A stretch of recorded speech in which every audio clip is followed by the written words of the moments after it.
こんにちは、アンナスです。今日は、チャコペーパーで図案を写したけども、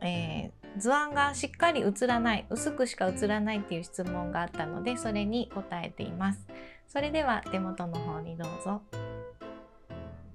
はい、ではチャコペーパーがチャコがあんまり綺麗に写らないっていう話を、質問をいただいたんですけども、チャコペーパー、私はいつもこれを使ってます。クロバーのチャコピー。水で消えますって言って、この霧吹きのマークがついているのが刺繍用。なんか刺繍用って書いてないんですけど、これが結構細かく写るんで、これを使ってます。ですごいクロバーって商品がいっぱいあって、パッケージも全部すごい似てて、この霧吹きの絵がないやつがあるんですけど、霧吹きの絵がないやつは服の印付け、多分印付けとかなんか書いてると思うんですけど、印付けは本当に印しか付けないので、細かいのが写らないんですね。なので、まずこれがおすすめです。他にも刺繍用のチャコペーパーっていっぱいあるんですけど、で真空になってて、これ水で消えるから、やっぱその辺に放置してるとどんどん劣化するんですね。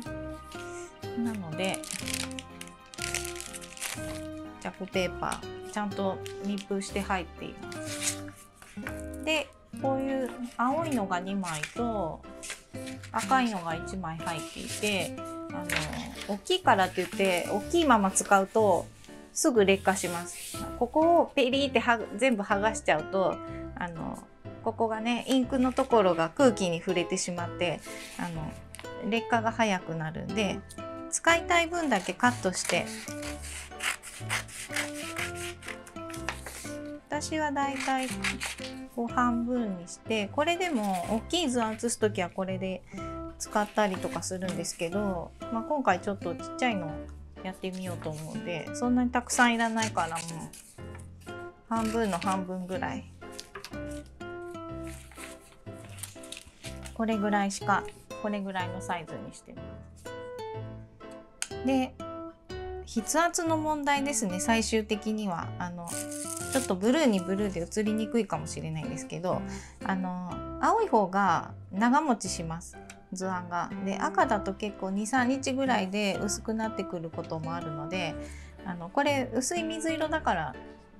青大丈夫です。なのでもう使えるものは全て青でやるぐらいの感じで私はやってます。で図案写すのはこういう感じですね。こう布があって間にチャコペーパー挟んで、カーボン紙と一緒ですね。でここで力入れるんですけど、この力の入れる加減を数字で表せないのが申し訳ないんですけど、なんて説明していいのか。でも普通に気軽にいつも字を書く感覚でふわっと写してると、これでどうでしょう。結構写りましたね。そうなんかもうちょっと力抜いてやってみよう。字を書く時ぐらいのあんまり力入れないですよね。ふわっと書くと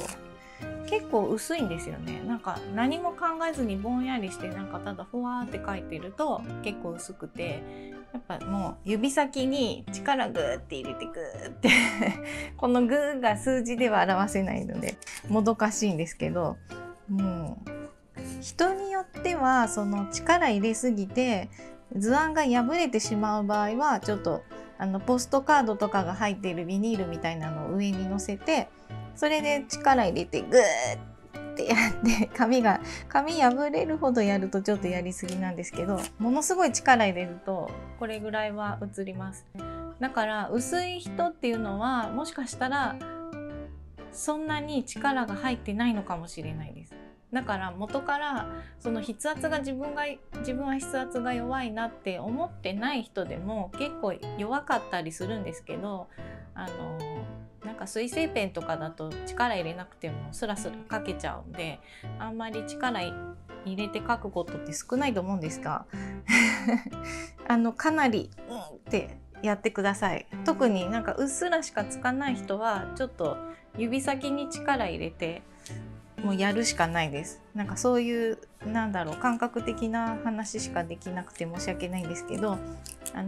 薄い人はも頑張って、でちょっと先のとんがったやつ、なんかボールペンとかだとなんかものによっては先が本当に太いボールペン 0.8 ミリとか 0.5 ミリとかちょっと太いのだとちょっとぼんやりしか映らないんで、トレーサーとかちょっと細いやつを使うといいです。それでももう絶対無理みたいな感じの方はもうスマプリとかこういう違うものを使ってください。チャコペーパーみたいにカーボン紙形式で間に挟んで写すんじゃなくて、こういう違うものに図案を写すんですね。これは中にこのシールが2枚入ってるんですけど、なんだっけ、キルターズシークレットとか私使ったことないんでちょっと紹介ができないんですけど、なんか似たような感じらしいです。すごいひっついてる。ムーンベールっていうのもありましたよね。あれもなんかそのカーボン紙形式ではない写すものがあって、まあなんか人それぞれ向き不向きがあるんで、いろいろ一つがダメだったら別のものを使うみたいな感じで、私はもうこの2択なんですね。ルシアンのスマプリか普通にチャコペーパーで写すかなんですけど、これももうもったいないから端っこで、あんまり端っこすぎると今度刺繍する時刺繍できなくなるんで、そうですね 0.8 ミリ1センチぐらいは開けておいた方がいいですけど、これでこうなぞって、ペンは 0.28 結構細いやつがいいです。あんまり太いやつにすると刺繍する時にインクが一緒に写っちゃうんですね。特に白とか薄い色だと。なのでインクができるだけあんまりボタボタしないやつで、もし写ったとしてもこれ最後熱湯で溶かすので